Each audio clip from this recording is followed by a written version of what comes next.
आदरणीय दादांना या ठिकाणी श्रद्धांजली वाहण्याची वेळ आपल्या सगळ्यांवरती आलेली आहे। अत्यंत दुःखद घटना, जी डोळ्याने बघत असताना असा अंत, असा मृत्यू कुठल्याही दुश्मनाचाही होऊ नये अशी प्रत्येकाला मनामध्ये एक भावना दाटून आली। दादांच्या बाबतीत सांगायला राष्ट्रवादी काँग्रेसच्या परिवाराने जे काही सांगितलं त्याच्यापेक्षा थोडं वेगळं माझ्याकडे आहे, कारण सुरुवातीपासून त्यांच्या पक्षाच्या विरोधात काम करता करता आम्ही आमचं राजकारण केलं, आम्ही आमच्या राजकारणाची दिशा ठरवली।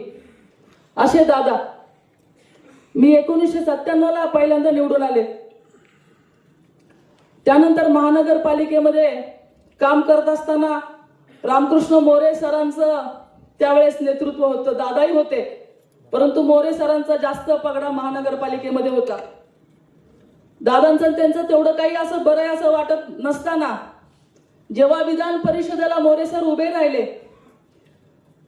त्यावेळेस मात्र दादांचा फोन आला। मी विरोधी पक्ष नेता होते, महानगरपालिकेत गटनेता म्हणून काम केले। दादा म्हणाले, सुलभाताई तुम्ही आमच्या मोरे सरांना मतदान करा, त्यांना मदत करा, तुमचा उमेदवार नाहीये पण तुम्ही मोरे सरांना मतदान करा अशी मी विनंती करतो। म्हणजे असा नेता ज्याचं जरी आपापसात पटत नसलं तरी त्याच्या पक्षावरती अत्यंत प्रेम होतं, पक्षासाठी तो खालच्या थरातल्या कार्यकर्त्यांशी सुद्धा बोलायला मागे पुढे बघत नव्हता, असा नेता। आता महानगरपालिकेत काम करत असताना अनेक राष्ट्रवादी काँग्रेसच्या पदाधिकाऱ्यांबरोबर आमची तू मै व्हायची। मी हक्कानी मी सांगू इच्छिते, त्याचे साक्षीदार विलास शेठ या ठिकाणी बसलेत। प्रकाश रेवाळे महापौर असताना बचत गट महासंघाला मला आंबेडकर पुतळ्याच्या पाठीमागे जागा पाहिजे होती, त्यांनी ते थांबवलं, म्हणाले की माझा वॉर्ड आहे तिथं करता येणार नाही। त्यावेळेस मी दादांना फोन केला, म्हटलं दादा हे बचत गटांचं काम आहे, तुमचा महापौर मला तिथं जागा देत नाही म्हणतात, मी पत्रकार परिषद घेऊन महापौरांची तक्रार करेल। त्यावेळेस दादांनी विलास शेठला फोन केला होता आणि सांगितलं बाबा त्या बाईला अडव। म्हणजे छोट्या सुद्धा तक्रारीचं ती दखल घेत होते। प्रशांत शितोळेंनी एकदा बजेट सादर करत असताना विरोधकांचं सगळं बजेटच गायब केलं होतं, तुम्हाला सगळ्यांना आठवत असेल। त्यावेळेस दादांना तक्रार केली, दादांनी त्यांना त्या गोष्टीचा जाब विचारला, असं करता येणार नाही, कायम विरोधकांची स्पेस त्यांना देणारा, विरोधकांनाही मान सन्मान देणारा नेता हा कदाचित दुसरा होणे नाही। मी जास्त वेळ घेणार नाही, त्यांनी सांगितलंय सगळ्यांनाच बोलायचंय, पण मी या निमित्ताने एक सांगू इच्छिते, महेश दादा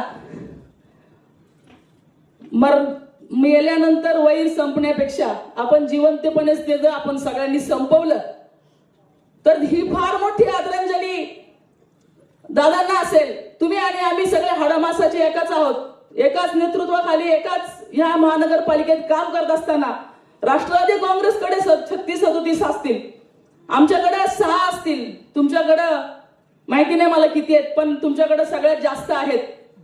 पण हे काम करत असताना या महानगरपालिकेत सगळ्यांचा संघर्ष बघितला तर कुणाचा संघर्ष कमी नाहीये। विकास कामं आपण हातात हात घालून करत असताना जसं संदीप बोलून गेला, मी आज एक कार्यकर्ती म्हणून बोलते, प्रत्येकाला जायचंय, जाण्याची वेळ ठरलेली आहे। आदरणीय लक्ष्मण भाऊंनी सुद्धा आम्हाला विरोधकांची स्पेस दिली होती, त्यांनी सुद्धा आमची गाराणी नेहमी ऐकून घेतली होती।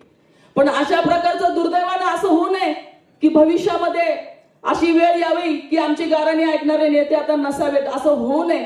कारण जे आमच्या पक्षाचे नेते काम करतात ते दिल्लीमध्ये आहेत, मुंबईमध्ये आहेत, परंतु पिंपरी चिंचवड शहरामध्ये तुम्ही जी मंडळी आता आमच्यापेक्षा सिनियर म्हणून काम करताय, आम्ही अपेक्षेनं तुमच्या सगळ्यांकडे बघणार आहोत। यदा कदाचित भविष्यामध्ये आपल्या महानगरपालिकेत काम करत असताना तू मै होण्याची शक्यता आहे, परंतु आपण मोठेपणानं विरोधकांची स्पेस विरोधकांना पण द्यावी आणि भविष्यामध्ये संघर्ष होणार नाही अशा प्रकारचं काम करून सगळ्या पक्षांना ज्याच्या तोलामोलानं जर आपण मान सन्मान दिला तर ही खऱ्या अर्थानं दादांना सुद्धा भावपूर्ण श्रद्धांजली होईल असं मला वाटतं. मी माझ्या उबाळे कुटुंबियाच्या वतीनं, पिंपरी चिंचवड शहर शिवसेनेच्या वतीनं आणि त्याचबरोबर खासदार श्रीरंगाप्पा बारणे यांच्या वतीनं आदरणीय दादांना भावपूर्ण श्रद्धांजली अर्पण करते. यानंतर सन्मान